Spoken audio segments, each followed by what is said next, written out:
तो friends, welcome to the exam Drishti. हम लोग इस वीडियो के माध्यम से इरिटेरिया 5000 प्लस का दिए गए स्मरणीय तत्व को अध्ययन करने वाले हैं। इस बुक की विशेषता यह है कि इसमें 100 प्रैक्टिस दिए गए हैं और विषयवार स्मरणीय तत्व संग्रह है, जो कि हम लोग अभी अध्ययन करने वाले हैं। आज सेट नंबर 51 से 60 तक में दिए गए MCQ का अध्ययन करेंगे और इसकी खास विशेषता है कि ये NCERT पर आधारित प्रश्न है। इस सभी एग्जाम ने all state PCS, BSSC, BPSC, SSC, railway, banking, CDS, NDA एवं अन्य सभी परीक्षाओं के लिए ये उपयोगी होगा। आप लोग ज़रूर देख के जाइएगा एग्ज़ाम देने से पहले। आज हम लोग ज्योग्राफी का यूरोपीय महाद्वीप को देखेंगे। इससे पहले एशिया, अफ्रीका और उत्तरी अमेरिका का अध्ययन इसके पिछले एपिसोड में अध्ययन कर चुके हैं। कहते हैं प्रायद्वीपों का प्रायद्वीप कहा जाता है तो यूरोप महाद्वीप को। यूरोप की सबसे लंबी नदी है वोल्गा नदी। फैशन की नगरी के रूप में जाना जाता है तो फ्रांस को। विश्व का अन्न भंडार के रूप में जाना जाता है यूक्रेन को। तो प्रसिद्ध ब्लैक फॉरेस्ट स्थित है तो जर्मनी में। झीलों का देश कहा जाता है फिनलैंड को।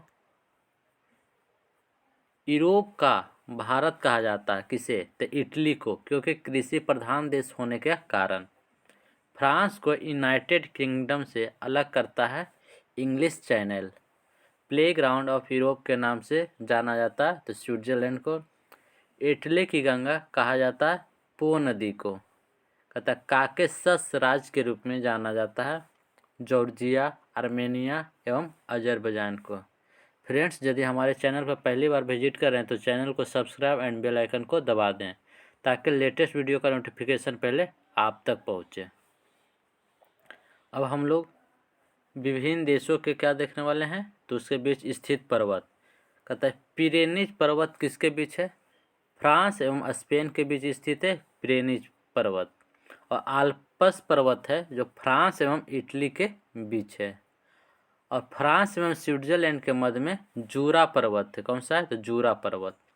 और वोस्जेस पर्वत है जो फ्रांस एवं जर्मनी के बीच में। आप लोग देख रहे होंगे कि फ्रांस सभी में कॉमन है, तो आप लोग इस तरह से याद कर लीजिए कि पिरेनीज किससे संबंधित है? स्पेन। और आल्प्स पर्वत किससे संबंधित है? इटली से। जूरा पर्वत स्विट्जरलैंड से। वोस्जेस पर्वत तो जर्मनी से। इस तरह से आप लोग याद कर सकते हैं क्योंकि फ्रांस सभी में कॉमन है। कहता अंटार्कटिका में भारत ने अपना पहला शोध केंद्र स्थापित किया था दक्षिणी गंगोत्री, जो 1983 ईस्वी में। और अंटार्कटिका में भारत ने अपना दूसरा शोध केंद्र स्थापित किया जिसका नाम मैत्री है 1989 ईस्वी में। अब हम लोग ब्रह्मांड के बारे में देखेंगे। तो सूर्य का व्यास है कितना तो 13,52,000 किलोमीटर। सूर्य है जो हमारी पृथ्वी से कितना बड़ा है तो लगभग 13 लाख गुना बड़ा है। तो पृथ्वी को सूर्य का ताप कितना मिलता है तो 2 अरबवां भाग मिलता है। सूर्य के प्रकाश को पृथ्वी तक पहुंचने में कितना समय लगता है? 8 मिनट 16 सेकेंड। चंद्रमा के प्रकाश को पृथ्वी तक पहुंचने में कितना समय लगता है तो 1.3 सेकेंड। तथा पार्थिव ग्रह किसे कहते हैं तो बुध, शुक्र, पृथ्वी, मंगल को पार्थिव ग्रह। और बाह्य ग्रह किसको कहते हैं तो बृहस्पति, शनि, अरुण, वरुण को बाह्य ग्रह के नाम से जानते हैं। सूर्य के सबसे निकट कौन सा ग्रह स्थित है तो बुध ग्रह। अब पृथ्वी के सबसे निकट स्थित तो शुक्र ग्रह हो जाएगा। अगर सूर्य के सबसे निकट पूछेगा तो बुध और पृथ्वी के सबसे निकट ग्रह पूछेगा तो शुक्र होगा, जो कि आप लोग ध्यान में रखिएगा। पृथ्वी स्थित है कौन दो ग्रह के बीच में तो मंगल और शुक्र के मध्य में स्थित है पृथ्वी, आप लोग ध्यान में रखिएगा। और 2 ऐसे ग्रह है जिसके पश्चिम से पूरब की ओर घूर्णन करने वाली ग्रह है तो कौन कौन ग्रह हो जाएगा? शुक्र और अरुण, जो कि इम्पोर्टेंट हो जाता है। शुक्र एवं अरुण ऐसा ग्रह है जो पश्चिम से पूरब की ओर घूमता है, बाद बाकी है जो पूरब से पश्चिम की ओर घूमता है। तो वैसा ग्रह जिसका कोई उपग्रह नहीं है तो बुध और शुक्र ऐसा 2 उपग्रह है जिसका कोई भी उपग्रह नहीं है। और सबसे छोटा एवं सबसे हल्का ग्रह है तो बुध ग्रह है। किस ग्रह की विशेषता उसकी चुंबकीय गुण का होना है तो बुध ग्रह का। सबसे गर्म एवं चमकीला ग्रह है तो शुक्र ग्रह। कौन सा ग्रह घनत्व यानी डेंसिटी या आकार यानी साइज में लगभग पृथ्वी के समान में है तो शुक्र ग्रह। इसीलिए शुक्र ग्रह को पृथ्वी का वाहन भी कहा जाता है। सौर मंडल का सबसे बड़ा ग्रह कौन सा हो जाएगा? बृहस्पति ग्रह। फोबोस और डिमोस दो उपग्रह है किनके? तो मंगल के हैं, ध्यान में रखिएगा। सौर मंडल का सबसे ऊंचा पर्वत निक्स ओलंपिया स्थित है कौन सा ग्रह पर? तो मंगल ग्रह पर स्थित है। शनि का सबसे बड़ा उपग्रह कौन सा है? तो टाइटन। और सबसे कम घनत्व वाला ग्रह पूछेगा तो कौन सा हो जाएगा? शनि ग्रह हो जाएगा, जिसका सबसे बड़ा उपग्रह टाइटन है। तो अरुण ग्रह की खोज किसने किए थे? तो विलियम हर्शेल के द्वारा अरुण ग्रह का खोज किया गया था। और अरुण ग्रह को लेटा हुआ ग्रह के नाम से भी जाना जाता है। और वरुण ग्रह की खोज जॉन गाले ने किए थे। और वरुण ग्रह के चारों ओर क्या होता है? तो मीथेन गैस का सघन बादल छाया होता है। आप लोग ध्यान में रखिएगा कि वरुण ग्रह का खोज जॉन गाले ने किए थे और इस ग्रह के चारों ओर मीथेन गैस का सघन बादल छाया रहता है। तो पृथ्वी का एकमात्र उपग्रह कौन सा हो जाएगा? तो चंद्रमा है। सूर्य से पृथ्वी की कुल दूरी 149.6 मिलियन किलोमीटर है। पृथ्वी पर दिन और रात होते हैं किस कारण? तो घूर्णन गति के कारण होता है। पृथ्वी पर ऋतु परिवर्तन होता है यानी मौसम परिवर्तन किसके कारण होता है? तो परिक्रमण के कारण होता है। तथा नीला ग्रह के रूप में जाना जाता है कौन सा ग्रह को? तो पृथ्वी को जाना जाता है। पृथ्वी के सबसे निकट स्थित तारा कौन सा है? तो सूर्य। रात्रि में दिखाई देने वाला सर्वाधिक चमकीला तारा कौन सा है? तो साइरस तारा हो जाएगा। तो लिबनिट पर्वत स्थित है तो चंद्रमा पर। जीवाश्म ग्रह के रूप में जाना जाता है चंद्रमा को। पृथ्वी से चंद्रमा का कितना भाग दिखता है? तो 57% यानी 57% भाग ही पृथ्वी से चंद्रमा का देख पाते हैं। कहता चंद्रमा के दरम्यान पृथ्वी के दरम्यान का कितना हो जाएगा? तो 1/81वां भाग हो जाएगा। जब चंद्रमा पृथ्वी के निकट होता है तो उस स्थिति को क्या कहते हैं? Super moon. और एक माह में 2 पूर्णिमा हो तो दूसरी पूर्णिमा को क्या कहा जाता है? तो ब्लू मून कहा जाता है। अब बौने ग्रह के उदाहरण कौन कौन हो जाएगा? यम, सेरस और चेरॉन, ये 3 ग्रह है जो बौने ग्रह के उदाहरण में आता है। आप लोग ध्यान में रखिएगा। और क्षुद्र ग्रह दिखाई देता है तो किस 2 ग्रहों के बीच में? तो मंगल और बृहस्पति ग्रह के बीच में क्षुद्र ग्रह पाया जाता है, निश्चित है। आप लोग ध्यान में रखिएगा। तो पृथ्वी जब सूर्य से अधिकतम दूरी पर होती है तो उस स्थिति को क्या कहते हैं? अपसौर। और 4 जुलाई को पृथ्वी और सूर्य के बीच में अधिकतम दूरी होता है। पृथ्वी जब सूर्य से न्यूनतम दूरी यानी सबसे कम दूरी होता है तो उस स्थिति को क्या कहते हैं? उस घटना को उपसौर कहते हैं। ये स्थिति कब होता है? तो 3 जनवरी को होता है। तो पृथ्वी पर अक्षांशों की कुल संख्या कितनी है? अक्षांश पूछेगा तो 181। और पृथ्वी पर देशांतर की कुल संख्या पूछेगा तो 360 हो जाएगा। तथा किस तिथि को पृथ्वी पर दिन और रात बराबर होता है? तो 21 मार्च और 23 सितंबर, यह है जो कि पृथ्वी पर दिन रात बराबर होता है। जो कहता है जब सूर्य पृथ्वी के मध्य चंद्रमा आता है तो उस स्थिति को क्या कहेंगे? सूर्य ग्रहण। उसे अमावस्या के दिन में होता है। जब चंद्रमा बीच में आएगा तो सूर्य ग्रहण हो जाएगा। जब सूर्य एवं चंद्रमा के मध्य में पृथ्वी आ जाता है तो उस घटना को चंद्र ग्रहण, जिसे पूर्णिमा के दिन कहते हैं। जब चंद्रमा आएगा सूर्य और पृथ्वी के बीच में तो सूर्य ग्रहण, और जब सूर्य और चंद्रमा के बीच में पृथ्वी आएगा तो चंद्र ग्रहण की घटना होता है। तो संपूर्ण विश्व को कितने समय जोन में बांटा गया है? तो 24 जोन में बांटा गया है। अंतर्राष्ट्रीय तिथि रेखा का किसे कहा जाता है? तो 180 डिग्री देशांतर रेखा को अंतर्राष्ट्रीय तिथि रेखा कहते हैं। उत्तरी गोलार्ध पर सबसे बड़ा दिन होता है तो 21 जून को, और दक्षिणी गोलार्ध पर सबसे बड़ा दिन होगा 22 दिसंबर को। ध्यान में रखिएगा, जब उत्तरी गोलार्ध पर सबसे बड़ा दिन होगा तो उस दिन क्या होगा? सबसे छोटा रात होगा तो 21 जून को। पूछेगा कि उत्तरी गोलार्ध पर सबसे छोटा रात किस दिन होता है? 21 जून को। और दक्षिणी गोलार्ध पर सबसे छोटा रात किस दिन होगा? तो 22 दिसंबर को होगा, क्योंकि दिन बड़ा होगा तो रात छोटा होगा। अब हम लोग विश्व की प्रमुख गर्म हवाएं को देखेंगे। कहता आयला गर्म हवाएं कहाँ चलती है? तो फ्रांस में। सुखोवे गर्म हवाएं कहाँ चलती है? तो रूस एवं कजाकिस्तान के क्षेत्र में सुखोवे गर्म हवाएं चलते हैं। तथा बागियो फिलीपींस द्वीप समूह के निकट है, जो कि एक गर्म हवा है। और गारिच हवाएं हैं जो दक्षिण पूर्वी ईरान में चलती है। और सामुन गर्म हवाएं हैं जो ईरान में चलता है। वर्गस दक्षिण अफ्रीका संबंधित है। और ट्रेमोंटेन जो गर्म हवाएं हैं जो मध्य यूरोप से संबंधित है। अब विश्व के प्रमुख ठंडी हवाएं को देखेंगे। तो मिस्ट्रल जो स्पेन एवं फ्रांस में चलता है। बोरा हवाएं एड्रियाटिक तट पर। और नोट्री जो हवाएं हैं अमेरिका में। और नॉर्दर हवाएं भी अमेरिका में ही चलता है। पैम्पीरो ठंडी हवाएं हैं अर्जेंटीना की। पैपागायो ठंडी हवाएं कहाँ की? तो मैक्सिको की। हबूब ठंडी हवाएं हैं सूडान की। सिस्टान की जो हवाएं हैं पूर्वी ईरान में चलती है।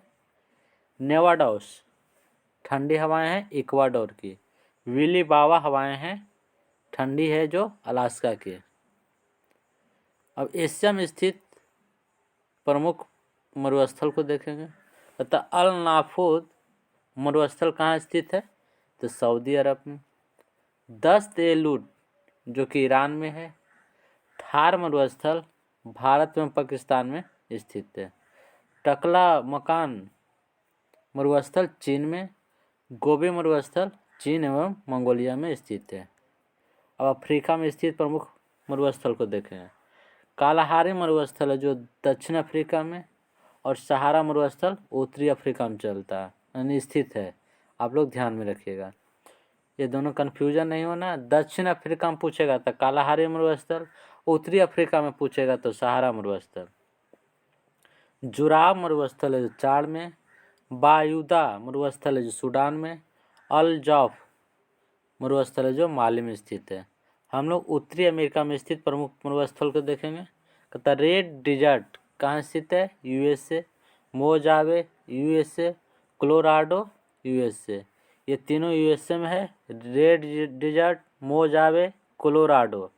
और चिहुआ वुहान है जो यूएसए और मैक्सिको में। सोनोरन है जो यूएसए और मैक्सिको में। यानी कि ये दो मरुस्थल है जो दो देशों में पाए जाते हैं। कहाँ? तो यूएसए और मैक्सिको में, ध्यान में रखिएगा। तो दक्षिण अमेरिका में स्थित प्रमुख मरुस्थल आटाकामा मरुस्थल है जो चिली में स्थित है। अब पेंटिगोनिया मरुस्थल है जो अर्जेंटीना में स्थित है, जो कि बहुत ही महत्वपूर्ण है। तथा ऑस्ट्रेलिया में स्थित प्रमुख मरुस्थल तो गिब्सन पश्चिमी ऑस्ट्रेलिया में। ग्रेट सैंडी पश्चिमी ऑस्ट्रेलिया में। और ग्रेट विक्टोरिया है जो दक्षिण पश्चिमी ऑस्ट्रेलिया में स्थित है। तब विश्व के प्रमुख पर्वत को देखिए। आल्पस पर्वत स्थित है मध्य यूरोप में। गोलन की पहाड़ी स्थित है मध्य एशिया में। एपिनाइन इटली में स्थित है। एपिनाइन पर्वत इटली में स्थित है। और एटलस पर्वत स्थित है अफ्रीका में, ध्यान में रखिएगा। अब हम लोग पॉलिटी का कुछ क्वेश्चन देखेंगे क्योंकि ज्योग्राफी का समाप्त हो गया। कहता रेगुलेटिंग एक्ट अधिनियम को पारित किया गया था 1773 ईस्वी में। और इस अधिनियम के अंतर्गत बंगाल के गवर्नर को बंगाल का गवर्नर जनरल नाम दिया गया। इसके अंतर्गत कलकत्ता में यानी रेगुलेटरी एक्ट 1773 के तहत कलकत्ता में उच्चतम न्यायालय की स्थापना किया गया था। और इस अधिनियम के अंतर्गत पहली बार ब्रिटिश कंपनी के प्रशासनिक एवं राजनीतिक कार्यों को मान्यता मिली थी, जो कि आप लोग ध्यान दीजिएगा। रेगुलेटरी एक्ट अधिनियम का विशेषता है 1773 का। अब हम लोग पिट्स इंडिया एक्ट अधिनियम को देखने वाले हैं। कहता है पिट्स इंडिया एक्ट अधिनियम को पारित किया गया था 1784 से। इसका मुख्य विशेषता है कि इसके द्वारा बोर्ड ऑफ डायरेक्टर्स का गठन किया गया था और इसके द्वारा बोर्ड ऑफ कंट्रोल का गठन किया गया था। कहता ब्रिटिश कंपनी के अधिकार पत्र को 20 वर्षों के लिए बढ़ाया गया था 1813 का चार्टर अधिनियम के अंतर्गत।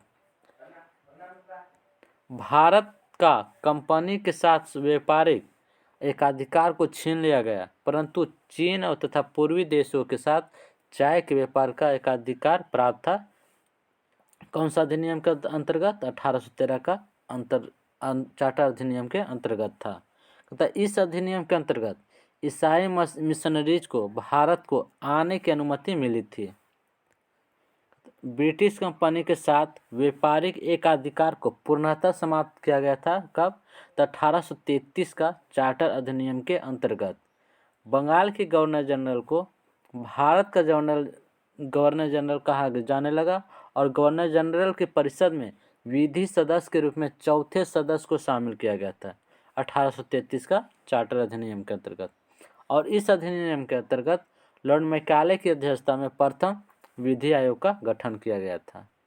तब भारत से मुगल सम्राट के पद को समाप्त किया गया था। कब? तो 1858 का भारत शासन अधिनियम के अंतर्गत। और इसका महत्वपूर्ण विशेषता यह है कि इस अधिनियम के अंतर्गत भारत का शासन कंपनी से छीनकर ब्रिटिश क्राउन के हाथों में सौंपा गया और इसके अंतर्गत भारत से बोर्ड ऑफ डायरेक्टर्स और बोर्ड ऑफ कंट्रोलर के भी पद समाप्त कर दिया गया था और भारत में सचिव पद का सृजन किया। भारत के गवर्नर जनरल का नाम बदलकर वायसराय कर दिया गया और इस अधिनियम के अंतर्गत लॉर्ड कैनिंग ने भारत के पहले वायसराय एवं अंतिम गवर्नर जनरल हुए। तथा गवर्नर जनरल को पहली बार अध्यादेश जारी करने की शक्ति दी गई थी। कब? 1861 का भारत परिषद अधिनियम के अंतर्गत। तथा ईस्ट इंडिया कंपनी को औपचारिक रूप से भंग किया गया था। कब? 1 जनवरी 1874 ईस्वी के। आप लोग इस डेट को ध्यान में रखिएगा। तथा अप्रत्यक्ष निर्वाचन प्रणाली की शुरुआत की गया था। कब? तो 1892 का भारत परिषद अधिनियम के अंतर्गत। इसके अंतर्गत बजट पर बहस करने तथा कार्यकारिणी से प्रश्न पूछने की शक्ति दी गई थी और मुस्लिम समुदाय के लिए पृथक प्रतिनिधि का उपबंध किया गया 1909 का भारत परिषद अधिनियम के अंतर्गत। और इस अधिनियम को मार्ले मिंटो सुधार अधिनियम के नाम से भी जानते हैं 1909 का भारत परिषद अधिनियम को। लॉर्ड मिंटो को सांप्रदायिक निर्वाचन का जनक भी कहा जाता है। किसे? तो लॉर्ड मिंटो को सांप्रदायिक निर्वाचन का जनक भी कहा जाता है क्योंकि इस अधिनियम के अंतर्गत सत्येंद्र प्रसाद सिन्हा वायसराय की कार्यपालिका परिषद के पहले भारतीय सदस्य बने थे। केंद्र में द्विसदनात्मक विधेयिका की स्थापना किया गया था तो 1919 का भारत शासन अधिनियम के अंतर्गत। इस अधिनियम के अंतर्गत भारत में एक लोक सेवा आयोग का गठन किया गया था और इस अधिनियम के अंतर्गत सांप्रदायिक आधार पर सिखों, आंग्ल भारतीयों, ईसाइयों तथा यूरोपियों के लिए भी निर्वाचन सिद्धांत को स्वीकार किया गया था। इस अधिनियम के अंतर्गत पहली बार केंद्रीय बजट को राज्यों के बजट से अलग कर दिया गया था और इसके अंतर्गत एक वैधानिक आयोग का गठन किया और इस अधिनियम को मॉन्टेग्यू चेम्सफोर्ड सुधार के नाम से भी जाने जाता है। केंद्रों में द्वैध शासन की स्थापना किया गया था। कौन सा अधिनियम के तहत? तो 1935 का भारत शासन अधिनियम के अंतर्गत केंद्र में द्वैध शासन को। तो इस प्रांत के अंतर्गत प्रांतों से द्वैध शासन को व्यवस्था को क्या कर दिया गया था? तो समाप्त कर दिया गया था और इसी अधिनियम के अंतर्गत बर्मा को भारत से अलग किया गया था। भारत कौन सा अधिनियम? तो 1935 का भारत शासन अधिनियम के अंतर्गत। और इसी अधिनियम के अंतर्गत भारतीय रिजर्व बैंक की भी स्थापना हुआ था और 1935 के अधिनियम के बारे में कटाक्ष करते हुए जवाहरलाल नेहरू ने कहा था कि गुलामी के अधिकार पत्र है तथा यह एक ऐसी कार है जिसमें ब्रेक तो है पर इंजन नहीं है। तब भारतीय स्वतंत्रता अधिनियम को प्रस्तावित किया गया था। कब? तो 4 जुलाई 1947 ईस्वी को और भारतीय स्वतंत्रता अधिनियम 1947 के अंतर्गत धाराएं की संख्या कितनी थी? तो ध्यान में रखिएगा 20 धाराएं की संख्या थी। तब भारतीय संविधान का निर्माण किया गया था कौन सा मिशन के तहत? ध्यान में रखिएगा, कैबिनेट मिशन की सिफारिश पर। और संविधान सभा के निर्माण हेतु जुलाई 1946 में चुनाव कराए गए, जिसमें संविधान सभा के सदस्यों की कुल संख्या 389 थी और जिसमें 292 ब्रिटिश प्रांतों के प्रतिनिधि थे, 4 कमिश्नरी क्षेत्रों के प्रतिनिधि थे तथा 93 देशी रियासत के प्रतिनिधि थे। और संविधान सभा की पहली बैठक 9 दिसंबर 1940 को हुआ था और संविधान सभा के पहले अस्थायी अध्यक्ष के रूप में डॉक्टर सच्चिदानंद सिन्हा को चुना गया था। 11 दिसंबर 1946 को डॉक्टर राजेंद्र प्रसाद को संविधान सभा का अस्थायी सदस्य के रूप में चुना गया था। तो संविधान में महिला सदस्यों की संख्या कितनी थी? तब 15 थी, जिसमें बेगम एजाज रसूल एकमात्र मुस्लिम महिला सदस्य थे। संविधान सभा के समक्ष 13 दिसंबर 1946 को जवाहरलाल नेहरू के द्वारा उद्देश्य प्रस्ताव पेश किया गया और 22 जनवरी 1947 को संविधान सभा द्वारा उद्देश्य प्रस्ताव को स्वीकार किया गया था। 29 अगस्त 1947 को प्रारूप समिति का गठन किया गया था, जिसमें सदस्यों की कुल संख्या 7 थी। भारतीय संविधान को 26 नवंबर 1949 को भारतीय संविधान द्वारा पारित किया गया और भारत के मूल संविधान में 22 भाग थे, 395 अनुच्छेद और 8 अनुसूचियाँ थी। आप लोग ध्यान में रखिएगा। तो संविधान का अंतिम बैठक कब हुआ था? तो 24 जनवरी 1950 ईस्वी को। और भारत के लिए अलग संविधान की गठन हेतु संविधान सभा का सबसे पहले विचार दिया गया था स्वराज पार्टी ने 1924 ईस्वी में। तथा भारतीय संविधान की प्रस्तावना को संविधान की कुंजी कहा था। किसने? तो के.एम. मुंशी के द्वारा कहा गया था कि भारतीय संविधान की प्रस्तावना की कुंजी है। और किस वाद ने प्रस्तावना को संविधान की भाग नहीं कहा गया था? तो बेरुबाड़ी वाद में। और किस विवाद में प्रस्तावना को संविधान का भाग माना जाता है? तो केशवानंद भारतीयवाद में। तथा 42वें संविधान संशोधन अधिनियम 1976 के द्वारा प्रस्तावना में जोड़े गए शब्द हैं तो समाजवादी, पंथनिरपेक्ष और अखंडता। ये 3 शब्द है जो प्रस्तावना में पहली बार जोड़ा गया था 42वें संविधान संशोधन अधिनियम 1976 के तहत। तथा संविधान की प्रस्तावना में कितने प्रकार का न्याय और स्वतंत्रता का वर्णन किया गया है? तो 3 प्रकार का न्याय है और 5 प्रकार का स्वतंत्रता है, जो आप लोग ध्यान में रखिएगा। फ्रेंड्स, ये वीडियो आप लोगों को अच्छा लगा होगा, लाइक एवं शेयर करना ना भूलिए।